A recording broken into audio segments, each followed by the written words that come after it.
remate, André Silva encaixa o antigo companheiro de equipa, Gigi Donnarumma, na situação criada. Atenção a Bruma, toque de cabeça, a sair o guarda-redes, pode marcar o corte. Salvador não marca Bernardo Silva porque está em cima da linha de golo, um defesa italiano. André Silva no meio tem Pizzi, Bruma vai para o remate de Bruma e volta a sair muito mal o pontapé de Bruma. Tudo começou no Azar e cruzamento, ainda Mário Rui, novo cruzamento em força e o corte, bola na barra e acende autogolo da seleção italiana e é uma... Não é isso que acontece. Bernardo Silva mandou jogar o William Collum, atenção o William, remate da William! Que perigo da William Carvalho! Concederam espaço ao médio português depois do trabalho de Cristito, tira Mário Rui, remate forte, sofre um desvio, encaixa Rui Patrício. Bruma pode ir para o fim, pode ir para a baliza, está no meio, vai marcar André Silva, vai remate e golo! E golo de Portugal! Marca André Silva! 1-0 para Portugal, é o 13º golo de André Silva e a primeira grande explosão de alegria, Oscar Cordeiro, no Estádio da Luz. Arrancada de Bruma a fazer mal, sim, bola para Pizzi. É porque há superioridade de Portugal, Bernardo Silva vai para o remate, que defesa extraordinária. Era um golaço, não foi porque Bernardo Silva, movimento excelente no ataque português, vai para o remate, Donnarumma outra vez. Enorme, Donnarumma outra vez, muito bem o contra-ataque português, a qualidade de passe de... Homem que é uma festa com duas pernas, Balotelli. E que também prometeu muito, atenção à Itália, lance perigoso, talvez o mais perigoso no jogo, Simone Zaza, atacante do Torino, esteve André Silva, foi de Renato Sanches, vai fazer o movimento, Gelson, ainda Renato Sanches, vai para o remate, defesa de Donnarumma. Mais uma oportunidade para Portugal, Renato Sanches muito perto do 2-0. Every day I got some fly shit on. Yeah.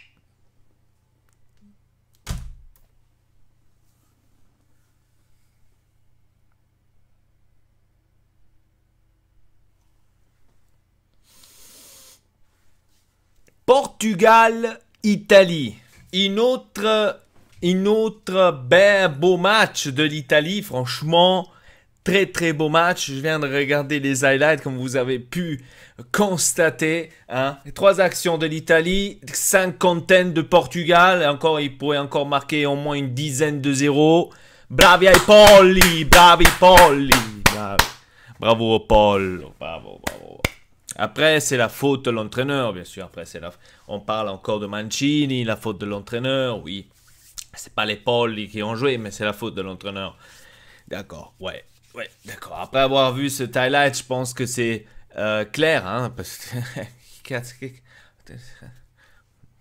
j'ai vu des tirs là, des joueurs de l'Italie. Franchement, on dirait un enfant de 10 ans là en train de tirer. André Silva. Tu te fais faire un but à André Silva. André Silva.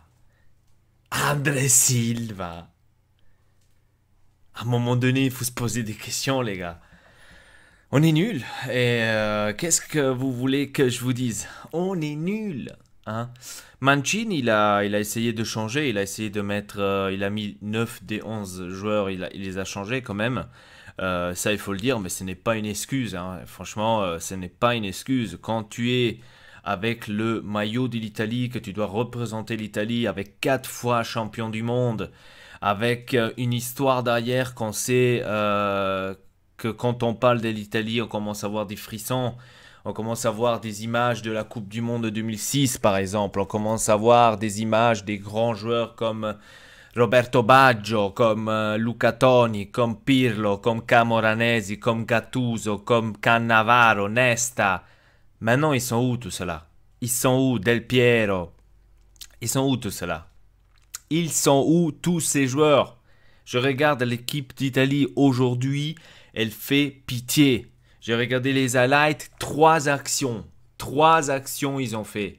3 actions contre 50 de ceux du Portugal. Je pense qu'à un moment donné, il faut commencer à se poser des questions. Hein, parce que là, ce n'est pas possible. Mais bon, on est maintenant habitué.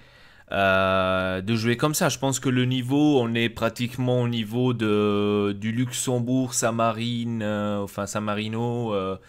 Kazakhstan, voilà, donc on est au niveau 2, et encore, si on arrive à gagner contre eux, c'est déjà aussi pas mal. Autrement, voilà, c'est... Maintenant, la faute, c'est... Pour moi, la faute ici, c'est...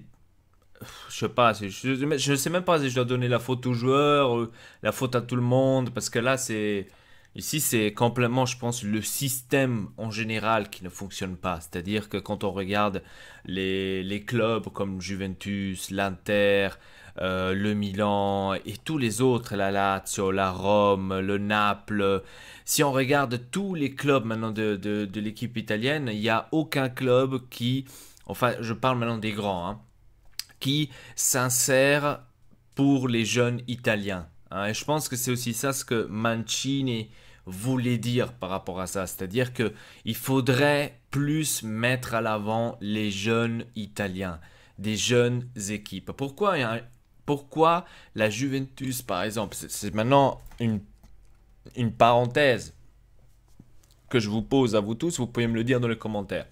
Pourquoi la Juventus dépense 31 millions l'année pour Cristiano Ronaldo quand elle aurait pu avoir beaucoup de jeunes de la Juventus, de l'équipe jeune de la Juventus. Elle aurait pu les ramener à la première équipe et commencer peu à peu à les insérer dans le championnat. Si tu perds le championnat, ce n'est pas grave. Tu as déjà gagné 7 d'affilée, mais commence déjà à faire venir vers l'avant la génération italienne. C'est beaucoup plus important que ta putain de Champions League à la con ou ton putain de championnat à la con. À quoi ça te sert?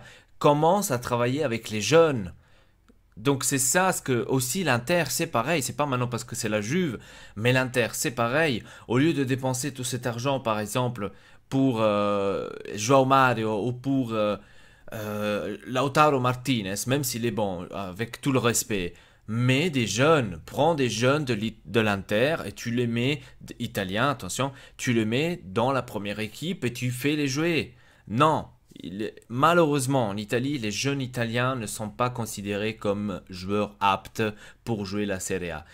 Autrement fait, c'est en Allemagne, on a un très beau exemple qu'en Allemagne, beaucoup de jeunes jouent soit dans le Bayern, soit au Dortmund, soit Schalke 04, etc., etc. Beaucoup d'Allemands jouent là-bas, beaucoup de jeunes Allemands jouent là-bas. Et comment ça se fait qu'en Italie, ce truc ne fonctionne pas? Et après, on donne la faute, certainement, à l'entraîneur, au sélectionneur de l'Italie. Hein, après, c'est sa faute à lui, c'est pas mettre les joueurs ici et là. Hein, après, c'est facile de... Mais si on considère maintenant tout le reste, hein, je pense que les fautifs ici, c'est tout le système en général. Parce que moi, si je serais la fédération italienne pour le championnat italien, hein, avec tout le respect de toutes les équipes, hein, je parle même de l'Inter, de toutes les équipes italiennes, avec tout le respect, moi, j'aurais mis en moins 5 joueurs italiens devraient être titulaires dans l'équipe en championnat de Serie A. J'aurais mis cette limite pour que tout le monde commencerait peut-être à mettre les jeunes italiens vers l'avant et commence vraiment à travailler avec ces jeunes. Parce que si on regarde l'Italie de nos jours, les gars, ça fait pleurer. Hier, suivez-moi d'ailleurs sur Instagram, je fais tout le temps des stories quand il y a des matchs ou quoi que ce soit. Hier, je faisais des stories sur Instagram. Il y a mon poteau Sébastien, dédicace à toi poteau, qui m'écrivait en privé, qui me disait « Ouais, bon, ils sont en train de bien jouer, il y a beaucoup de jeunes ici et là, mais voilà, il n'était pas trop satisfait. » Et donc, je peux le comprendre, si on réfléchit bien, l'Inter, les jeunes, où est-ce qu'il les met, des jeunes italiens? Nulle part. Pinamonti, un des exemples, qu'est-ce qu'ils ont foutu? Ils l'ont vendu. Hein, il aurait pu le mettre à la place d'Icardi, le faire jouer plusieurs matchs. Tu perds des matchs, tu perds le championnat, tu perds ci, tu perds ça, tant pis. Mais tu dois vraiment te concentrer sur les jeunes et les entraîner. Je ne dis pas que tout le monde peut devenir un nouveau Pirlo, un nouveau Totti, un nouveau, je sais pas, Fabio Grosso, un nouveau Materazzi. Je ne dis pas ça. Mais au moins pour que tu commences à travailler avec la jeunesse, pour que tu commences à faire en fait le pas vers l'avant. Le sélectionneur de l'Italie, qu'est-ce qu'il doit vous faire, les gars? Qu'est-ce qu'il doit vous faire, le sélectionneur de l'Italie? C'est pas lui qui entraîne en général les joueurs. Lui, il les sélectionne. Il sélectionne les meilleurs joueurs italiens, il les sélectionne et essaye de mettre les meilleurs que lui, il voit sur le terrain. Mais si en Italie, il voit pas de jeunes italiens, il doit aller où? Il doit aller ailleurs. Il doit aller ailleurs. Mais le championnat ailleurs, ce n'est pas le même niveau qu'en championnat italien. Si on met maintenant un exemple, avec tout le respect, hein, avec tout le respect, si on met un exemple maintenant, le championnat français, ce n'est pas le même niveau que le championnat italien. Le championnat allemand, ce n'est pas le même niveau que le championnat italien, avec tout le respect. Hein. Donc, on devrait garder les jeunes italiens chez nous à la maison, comme fait aussi l'Allemagne, comme fait la France. Beaucoup de Français jouent en Ligue 1, beaucoup d'Allemands jouent à la Bundesliga. Tu parles des Italiens, où est-ce qu'ils jouent? Angleterre, Portugal, Allemagne, France. On est partagé. Hein. Si vous réfléchissez, Verratti, il est où? PSG. Thiago Motta, bon maintenant il est vieux, mais c'est maintenant pour dire un exemple. Thiago Motta, il est où? PSG. Ou il est allé où? PSG. Maintenant s'il est encore là, je ne sais pas. Voilà. Jorginho, il est où? Chelsea. Donc vous voyez, il y a des... ça marche pas. Ça marche pas. Il faut commencer à travailler avec les jeunes. Et je pense que c'est là l'erreur. Maintenant, oui, on peut s'en prendre à cette équipe italienne. Je disais aussi hier à mon meilleur ami, t'inquiète pas, l'Italie ne va pas gagner. Parce que je le sais. Parce que tout simplement, le niveau par rapport aux jeunes en Italie, il est pas haut. Il est pas haut. Et malheureusement, ça, c'est le résultat. Balotelli. Pourquoi il joue pas en Italie, Balotelli? Il joue en France. Hein. Il joue en France. Après, c'est facile. Hier, j'ai vu beaucoup de critiques par rapport à Balotelli. Ouais, mais Balotelli, il a mal joué, nanana. Mais quand il y avait Ventura pour se qualifier à la Suède, hein, pour aller à la Coupe du Monde, tout le monde suçait la bite à la fédération pour qu'ils prennent Balotelli parce que lui, ce serait l'homme clé. Mais maintenant que Balotelli il est là, tout le monde le critique. Ah non, quand même, pas bon, il faudrait le changer, il faudrait... Mais tu veux prendre qui? S'il n'y a personne, tu veux prendre qui? Tu veux prendre qui? On a la chance d'avoir Belotti et Immobile. Le problème que les deux n'ont pas d'expérience en Europe. Ils n'ont pas d'expérience en Europe. Belotti et Immobile devraient jouer dans des grosses équipes comme le Milan, comme l'Inter, comme la Juventus, pour qu'ils font plus d'expérience en Europe. Bon, maintenant, avec l'Inter et Milan, certes, c'est un peu critique la chose pour l'Europe, mais... aller jouer à Torino, par exemple, Belotti à Torino, où devrait-il faire des expériences en Champions League? Où devrait-il faire des expériences comme ça? Ou Torino, s'il arrive maximum en Europa League, c'est déjà le macro maximum qu'il peut faire Torino. C'est pas une expérience. C'est pas une expérience. Si on regarde maintenant l'Italie de 2006, l'Italie de 2006, hein, il y avait tout. Buffon, Cannavaro, Nesta, Materazzi, Zambrotta, Grosso, il y avait quoi encore? Au milieu de terrain, il y avait Pirlo, Camoranesi, il y avait Barzagli, j'avais complètement oublié, il y avait Del Piero, il y avait Luca Toni, Girardino, Inzaghi... il y avait quoi encore? Il y avait que du monde. Tous les noms-là que je vous ai nommés, la plupart jouaient tous en Italie comme par hasard. Inzaghi jouait en Italie, Pirlo jouait en Italie, Cannavaro jouait en Italie, après il a changé au Real Madrid. Zambrotta il jouait en Italie, après il a changé au Barça. Grosso il jouait à Palerme. Materazzi jouait chez nous. On avait quoi? Camoranesi jouait à la Juventus, si je me trompe pas, où il est allé après à la Juventus, il jouait quelque part d'autre que maintenant je sais plus. Luca Toni jouait en Italie. Hein, où est-ce qu'il jouait? Il jouait dans une équipe où il était même le meilleur buteur de la Serie A. Luca Toni jouait en Italie. Girardino jouait en Italie. Del Piero jouait en Italie à la Juventus. Vous voyez, plus que la moitié de l'équipe italienne en 2006 jouait tous en Italie. Si aujourd'hui on devrait aller voir les joueurs qui ont joué, par exemple, hier soir, que déjà, je dois dire que hier soir, on avait des joueurs que c'était la toute première fois qu'ils jouaient même avec la nationale italienne, que déjà ça fait pleurer encore plus. Hein. Mais c'est pas de leur faute, attention, je donne pas de leur... Si on regarde, alors on a Donnarumma, ok, il joue en Italie, au Milan. Criscito, il joue pas en Italie, il joue... Ah non, il est venu à Genoa, mais il a joué où avant? Hein, il a joué où avant? Zénith. Maintenant, il est au Genoa. Ok. Romagnoli, il joue au Milan. Caldara, il joue au Milan. Lazzari, Il joue à la Spal. Vous voyez déjà, la Spal. Vous voyez que ça marche pas. Ça marche pas. Jorginho, Chelsea, voilà. Bonaventura, Bonaventura, on le connaît, à Milan. Brian Cristante à la Rome. Zaza à Torino. On a Chiesa de la Fiorentina. On a Immobile de la Lazio. Ok, on va dire qu'à partir de là, encore ça va. Sirigu, on regarde Torino. Emerson joue au Chelsea. Voilà, Chelsea. Chiellini, bon, on sait où il joue, la Juventus. Belotti, Torino. Insigne, Naples. Domenico Berardi, Sassuolo. Perin, il joue à la Juventus. Benassi, où est-ce qu'il joue lui? À la Fiorentina. Gagliardini, donc il joue chez nous à l'Inter. Bonucci joue à la Juventus. Benadeschi joue à la Juventus. Et Barella joue au Cagliari. Maintenant, vous allez dire, oui, mais Elpa, ils sont aussi tous en Italie, à part maintenant Jorginho et Emerson.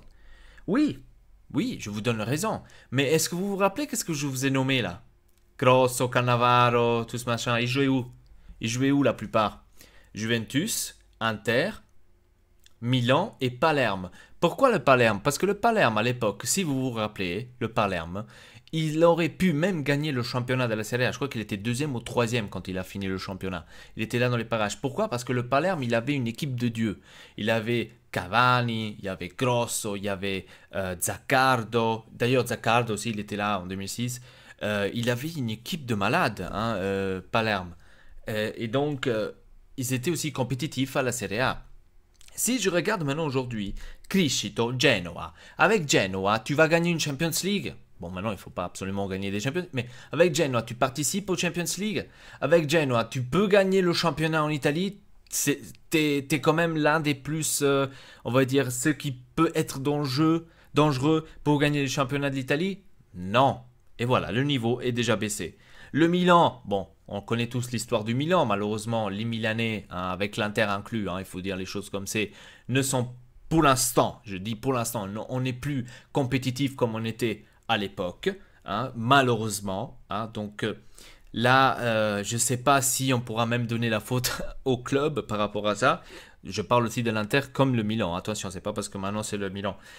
Romagnoli, par exemple, joue au Milan. À Milan, est-ce qu'il est en Champions League? Non. Est-ce qu'il est relativement fort pour qu'il peut dire la sienne au championnat? Est-ce qu'il est 2e ou 3e toutes les années? Non. Et ben voilà, on recommence à nouveau avec le niveau, il est très très bas.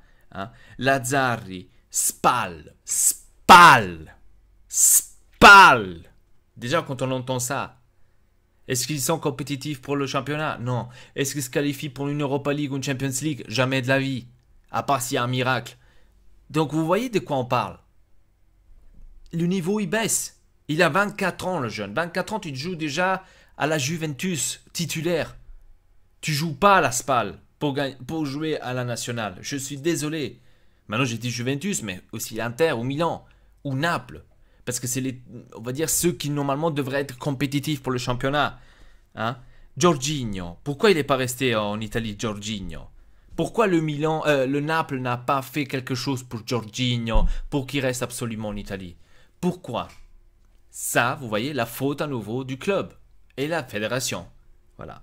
Pour pas mettre des limites. Le mec, il a 26 ans. Vous croyez qu'il va revenir en Italie un jour? À faire quoi? À prendre sa retraite? Ça ne sert plus à rien. Voilà. Encore, on va dire que Chelsea, il pourra faire quand même ses expériences en Europe. On va dire qu'encore, ça va passer. Encore Chelsea, on parle quand même d'une équipe qui peut être aussi compétitive pour le championnat anglais. On va dire qu'encore à partir de là, on va encore lui donner une chance. Bonaventura, même histoire avec le Milan. Cristante, la Rome. La Rome, très compétitif, justement, au championnat. Très compétitif l'année passée, par exemple, en Champions League. Ça c'est quelqu'un d'intéressant. Ouais, ça c'est le premier qui peut être intéressant. 23 ans, voilà. Ça c'est quelque chose de positif. C'est ça ce qu'on devrait voir dans l'Inter, dans la Juventus, dans le Milan, dans toutes les autres. La Lazio, je la mets aussi parce que c'est une des... voilà. Zaza, il joue à Torino. Zaza, on va dire qu'encore lui, il a fait des expériences. Il est allé à la Juventus, il est allé à Valence, si je ne me trompe pas, et maintenant il est revenu en Italie. à Torino. Mais Torino, c'est à nouveau une autre chose. Est-ce qu'ils font des expériences en Europe? Non. Est-ce qu'ils font des trucs au championnat? Est-ce qu'ils peuvent dire la sienne au championnat? Malheureusement, c'est pas comme en 1960 ou 1950, crois, ou 40, qu'ils étaient les champions. Eh ben non, ils peuvent pas. 27 ans, à nouveau gâché. Parce que, voilà, il n'est pas dans la bonne équipe.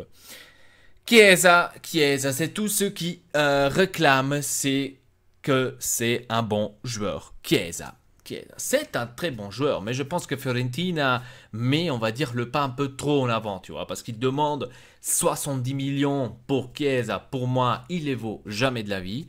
Hein. Pour moi, Chiesa vaut peut-être dans les 40, maximum 50 millions, pas plus.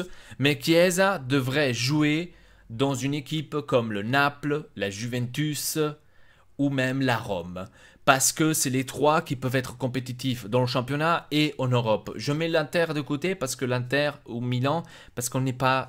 Les gars, il faut être sincère, on n'est pas compétitif. Comme on est en train de jouer en ce moment, on n'est pas compétitif. C'est comme ça. Voilà, donc il devrait jouer dans des équipes comme ça. Pourquoi il joue à la Fiorentina? La Fiorentina ne fout rien en Europe. La Fiorentina ne fout rien au championnat. Qu'est-ce qu'il fout là? Aucune idée. Maintenant, il ne va jamais partir parce qu'il est trop cher. Immobile à la Lazio, ça aussi c'est un bon, je pense. 28 ans, lui aussi c'est un peu dans le caca. La Lazio, je pense qu'il a quand même une belle équipe. Si on pense maintenant à l'année passée, qu'ils ont pu aller même au Champions League, qu'ils ont perdu la place contre nous. Je pense que la Lazio aussi pourra dire la sienne pour le championnat. Je vais pas trop, bon, certainement pas pour gagner le Scudetto, mais au moins pour dire la sienne, on va dire dans certains placements. Moi, la Lazio, je la placerai aussi dans les 4 premières places. Hein, c'est l'une, on va dire, de la favori de tout cela. Donc, vous voyez qu'est-ce que je veux dire. Après, on regarde plein d'autres. Il n'y a que du Torino, il n'y a que du Genova. J'avais même vu Genova. Donc, qu'est-ce que vous faites avec ça? Je veux dire, avec tout le respect pour les clubs là, hein, avec tout le respect, mais on a besoin des gens qui peuvent avoir des compétitions lourdes, des compétitions où ils peuvent faire des expériences. Bien sûr, en jouant, hein, pas en restant sur le banc et y regarder. Non, il faut qu'ils jouent quand même. Hein. Il faut qu'ils soient titulaires. Donc, je pense que le problème général, il est là, de l'Italie. Le problème général, il est là. Hein. Le match hier, vraiment mérité de l'avoir perdu. Mérité, je dis pas une autre chose. Le Portugal a mérité. Et encore, il faut dire, il n'y avait pas Cristiano Ronaldo. Parce que s'il y avait Cristiano Ronaldo, hier, l'Italie serait enterrée. Je vous le dis clair et net. Je vous le dis clair et net. Et on parle du Portugal. Attention pour tous ceux qui estiment que le Portugal n'est pas aussi fort. On parle d'un Portugal que pratiquement dans toutes les Coupes du Monde, il arrive vers la demi-finale ou quart de finale, demi-finale, finale. Bon, finale, je crois qu'ils n'ont pas fait ils ont fait un mondial au final. Je sais plus. Mais ils arrivent quand même toujours au fond. Europe, ils ont gagné une Europe contre la France. Donc ces dernières années, le Portugal est très très compétitif dans tous les compétitions. Il est très très compétitif. Hein. Maintenant, à part la dernière Coupe du Monde. Mais si on regarde aussi la dernière Coupe du Monde, ils ont gagné contre l'Espagne. On n'est pas en train de parler de n'importe qui, on parle de l'Espagne. Hein. Mais l'Espagne, ça c'est une autre chose. Vous voyez, ça c'est l'exemple. Espagne, elle a perdu. Contre le Portugal, en Coupe du Monde, elle a fait quand même des trucs, comment dire, ils ont fait des matchs de merde. Tout le monde les rigole dessus, hein, sur l'Espagne. Mais si on regarde l'Espagne, elle va revenir, les gars. Si vous n'avez pas remarqué, l'Espagne, elle va revenir. L'Espagne a beaucoup de jeunes qui jouent en Espagne. Les Espagnols, c'est ceux qui restent en Espagne. Ceux qui vont en dehors de l'Espagne, normalement dans la sélection, ils ne sont pas. Très difficile qu'ils sont. Parce que l'Espagne est sélectionnée par le sélectionneur de l'Espagne, sont sélectionnés seulement par les joueurs qui jouent au Barcelone et au Real Madrid. La plupart. Bien sûr, ils ne peuvent pas prendre tous du Real et du Barcelone. Mais vous voyez de quoi est-ce qu'on parle? Du Real Madrid qui a gagné 3 fois d'affilée la Champions League et du Barcelone qui est toujours compétitif dans toutes les compétitions qui certes, ils ont aussi, eux aussi, ils ont calé, eux aussi, ils ont baissé un peu le rythme, mais on parle quand même du Barcelone. Donc vous voyez le niveau entre l'Italie et l'Espagne, quand on dit, ouais, le championnat espagnol, c'est clair, ce n'est pas la même chose comme en Italie. On voit avec Cristiano Ronaldo, il n'arrive pas tout de suite à marquer dès le premier match, mais il va marquer. Donc ça aussi, c'est une autre histoire très très conne de toutes les personnes qui disent, ah ouais, mais Cristiano Ronaldo, tu vois, c'est pas l'Espagne, l'Italie, tu vois jamais marquer. Que dalle, le mec il va marquer un jour, ne vous inquiétez pas, calm down, le mec il va marquer. Certes, je vous dis clair et net, en Italie il va pas pouvoir faire 40 buts, ça c'est clair, mais Ronaldo il va être très compétitif, on est en train de parler du meilleur joueur du monde. Attention, il faut pas l'oublier ça, il faut pas l'oublier, parce qu'il y a des personnes qui ont tendance à l'oublier, tu vois, il faut pas l'oublier. Et regardez l'Espagne, tous les jeunes, Isco, non, Isco, c'est le premier qui m'est venu en tête, par exemple. Isco, il y a plein d'autres. Maintenant, je n'ai même pas envie de réfléchir. Mais le premier qui me vient en tête, c'est par exemple Isco. Et voilà, si on réfléchit, l'Espagne va revenir. L'Espagne va revenir. Je pense que... regardez, par exemple, Iniesta, il est parti. Ok, il était vieux, c'était un grand champion. Pour moi, c'est une légende, Iniesta. Iniesta, il est parti. Xavi, il est parti. Aussi une autre légende, un très très grand joueur. Mais regardez qui a la place. C'est pas que eux ils ont remplacé comme nous, je suis désolé de le dire avec tout le respect pour les joueurs, comme nous, Pirlo, on l'a remplacé avec Gagliardini. Gagliardini, avec tout le respect de notre joueur de l'Inter, Pirlo. Gagliardini à Pirlo, il lui fait les chaussures, tu vois. À Pirlo. Vous voyez ce que je veux dire? Gagliardini n'arrive même pas à la cheville de Pirlo. Gagliardini, si on pense. Après, on avait qui? Gattuso, le combattant, Gattuso, celui qui combattait sur tous les ballons. Le gladiateur, moi je l'appelais toujours. Le rageux. Hein? Avec qui on l'a remplacé, celui-là? Avec qui on l'a remplacé? Si on regarde le milieu de terrain de hier, avec qui on l'a remplacé? Qui peut faire ça? Ce que lui, il a fait? Qui? Camoranesi, même s'il n'était pas aussi fort, même s'il n'était pas aussi fort, mais il était compétitif. Avec qui on l'a remplacé? Si on regarde en défense, la défense c'est celle qui fait rigoler le plus. Surtout parce que c'était les défenseurs centraux du Milan. Avec tout le respect, mais arrêtez de parler, parce que ça se voit que vous êtes faible. Je suis désolé. Mais le Milan est, avec tout le respect, le Milan est en train de faire une très très belle voie. Tu vois, on voit le Milan qui est en train de travailler avec les jeunes. Donnarumma, c'est un jeune, et je crois qu'il a 19-20 ans. Si on regarde les autres joueurs, Caldara, c'est un jeune. Romagnoli, je crois aussi qu'il est dans les vingtaines. Donc c'est des jeunes. Le Milan, c'est le seul qui est en train de construire. Cutrone, par exemple, Patrick Cutrone. Moi, je l'aurais appelé si je serais Mancini. Patrick Cutrone, c'est là. Pour moi, c'est le futur attaquant de l'Italie. Patrick Cutrone, s'il continue de ce rythme-là. Et j'espère que le Milan ne le vendra jamais, qu'il restera en Italie et que le Milan reviendra de peu à peu avec l'Inter, bien sûr, parce qu'on ne peut pas toujours donner des trucs à Milan, avec l'Inter. Que les Milanais, en général, ils reviennent et disent leurs mots aussi en championnat et en Europe. Parce que il faut qu'on revienne à ça. Il faut qu'on revoie ça. Et si Patrick Cutrone continue de cette manière à avancer à Milan et en Italie, vous allez voir, ça va être le futur attaquant. C'est un talent. C'est un talent. Il faut seulement le vouloir faire jouer. Déjà, au Milan, je crois qu'il est même titulaire. Et même si à Higuaín, je pense qu'il est titulaire avec lui. Mais non, je suis pas sûr. Je m'intéresse pas trop au Milan, donc c'est pour ça que... Donc pour moi, c'est le futur attaquant de l'Italie. Pourquoi Mancini ne l'a pas déjà appelé? Ça, c'est la question que tout le monde s'est posée, que moi je me suis posé aussi. Après, si je regarde Belotti, Immobile, Balotelli, je peux comprendre. Et Zaza, je peux comprendre pourquoi il n'a pas appelé. Ces quatre-là, je suis désolé, sont quand même un peu plus forts que Cutrone. Mais par exemple, Zaza, je ne l'aurais pas appelé, j'aurais appelé Cutrone. Pourquoi? Je l'aurais mis à côté de Balotelli ou à côté d'Immobile, il aurait pu faire ses expériences. Immobile, il aurait peut-être pu même l'aider, ou même Balotelli, il aurait pu peut-être même l'aider, lui donner quelques conseils, comment est-ce que tu dois te bouger devant, comment est-ce que Et c'est comme ça qu'ils grandissent, les jeunes. Voilà, donc là, on va dire que c'est une petite faute aussi du sélectionneur, mais je pense que fur et à mesure Coutron il va venir et il va dire la sienne en Italie. Insigne, un énorme futur en Italie. Insigne, je crois qu'il a 23-24 ans, si je ne me trompe pas, je ne vais pas trop m'en abuser.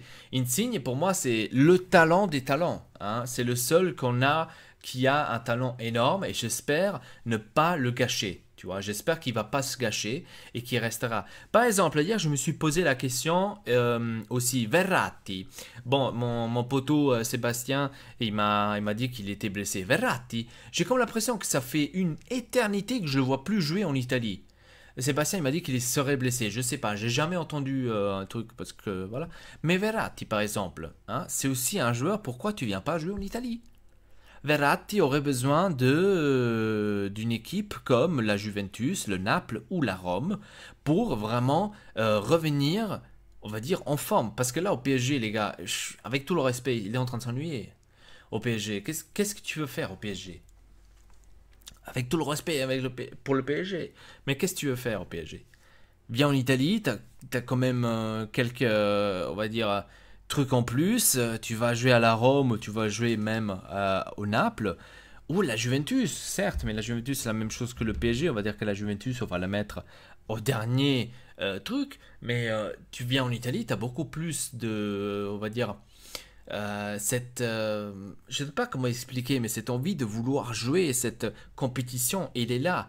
Et pourquoi tu viens pas en Italie, tu vois? Donc ça, c'est des trucs que je me pose.